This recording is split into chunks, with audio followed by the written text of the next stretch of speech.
Hi, and welcome back to Botanic Designs. Today I want to show you how to propagate these miniature roses, in this case red roses, through cuttings.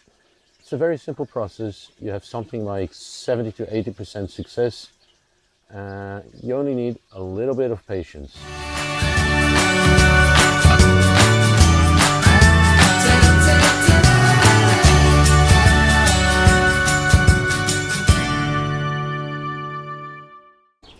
Okay, it's very simple to propagate these miniature roses.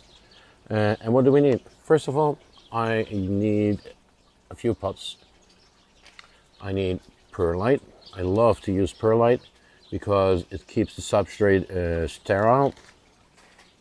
We need, of course, some cuttings. And in the end of the process, we will put the cuttings in a plastic box with a lid on it. And this will keep the humidity high enough to propagate it and to make new roots.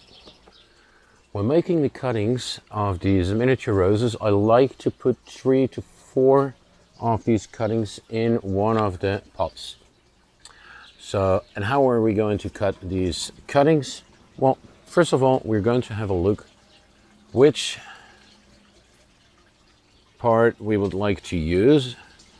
I wouldn't use the newest part of it, but it needs to be a little bit steady.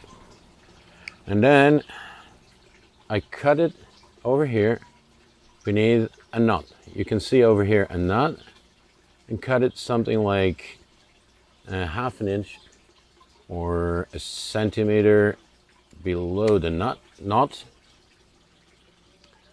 And this piece I'm going to split up into 2 or 3. Let's have a look. I want to have at least 3 knots. 1, 2, 3. Sometimes, in some cases, the next knot is very close, so I take a 4th one. But not in this case. What I do, with a very sharp cutter, I cut off the top part. And now I'm going to take off these leaves, and I leave at least one of the leaves. And of course, I want to take off the thorns. Probably it will also create new roots from the places where we took off the thorns. And that's it. If you like the video, please don't forget to subscribe, like, and to press the bell so you will get a notification every time I upload a new video. Okay, in this box, plastic box, I can put 3 pots. I tried to put in 4, but that was a little bit crowded. So I hope you can see this. I put in the 3 pots.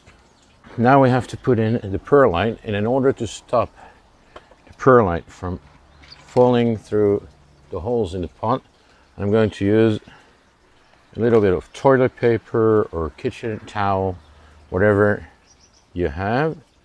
I put it on the bottom, as you can see over here. You can see that I put it over in the bottom. Now I will take some perlite, fill it up. I never like to inhale the dust. Very often I just put a mask. And this is what you have to do with all the pots. Again, a piece of toilet paper or kitchen towel. Put it on the bottom. And you can fill the next pot.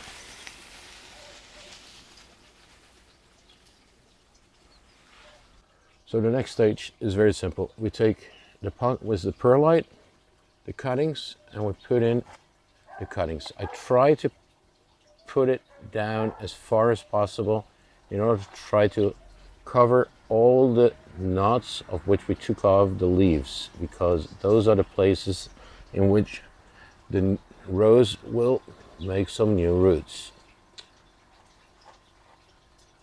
And when we have done this, I will put it in the box.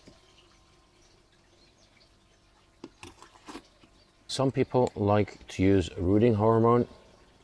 I have a little box. I find it not really necessary to do it, but sometimes I use it. How do you use it? You can see there is a powder over here. You take the cutting and you have to try to cover the nuts.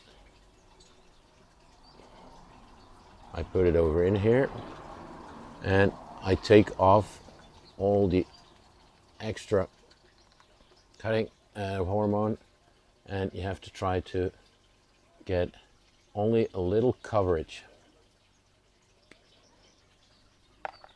And now it's very simple. You take the pot, put it in the pot, and that's it. Now I will put the pots in the plastic box, trying them to touch the bottom. Once I've put these in the box, I will put water. I will even leave some water on the bottom in order to create a very humid environment.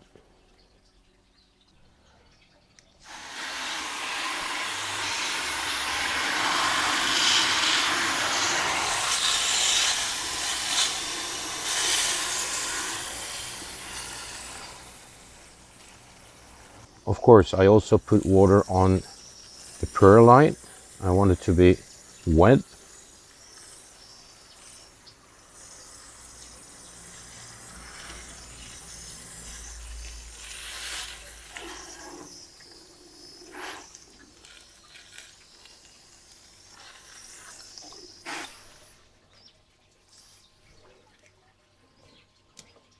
And we will cover it. Now, of course, the question is where to put it. These roses like at least something like 3 to 4 hours of straight sunlight. So I like to put it in a place where they get something like 3 to 4 hours of sunlight from the morning sun. And afterwards that it gets a light, but not straight sunlight, not in the full sun. Then after something like 3 to 6 weeks, you should have some new roots and we can repot it. In the next video I will show you how to repot these and how to enjoy the beauty of these miniature roses.